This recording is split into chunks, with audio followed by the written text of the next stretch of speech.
મંત્રીમંડળના વિસ્તરણની ચર્ચા ચાલી રહી છે. ચહેરા બદલવાથી રાજનીતિ બદલાય છે કે જે છબી ઊભી થઈ છે એ છબી બદલાય છે?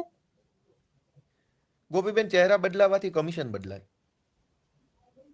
દાખલા તરીકે હાલના શિક્ષણ મંત્રી છે એ શિક્ષણ વિભાગના બજેટમાંથી 4% કમિશન લેતા હોય. નવો આવે તો કદાચ 3.5% લે અથવા 4.5% થઈ જાય ને. નવી શાળાઓ બનતી હોય, શાળામાં રંગરોગાન થતું હોય, ભરતી થતી હોય, એમાં બધામાં એની કટકી કમિશન હોય. ધારો કે નવા આરોગ્ય મંત્રી આવે, અત્યારના આરોગ્ય મંત્રી 10% કમિશન લેતા હોય, તો એવું બને કે નવા આરોગ્ય મંત્રી આવે 11% કરી નાખે અથવા 7% કરી નાખે, એવું બને ને.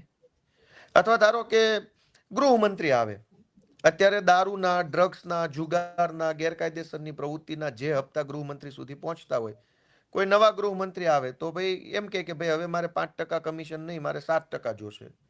અથવા એમ કહી દે કે 5 નહીં 4.5 તે વાંધો નથી એમ. એટલે હવે જેવા ચહેરા એ રીતનું કમિશન. એટલે નવા મંત્રીમંડળથી જનતાને એટલો જ ફાયદો થાય જેટલો આપણને વાળ કાપ્યા પછી શરીરમાં વજનમાં ઘટાડો થાય ને એટલો જ ફાયદો આપણને આ નવા મંત્રીમંડળથી સરકારમાં થાય.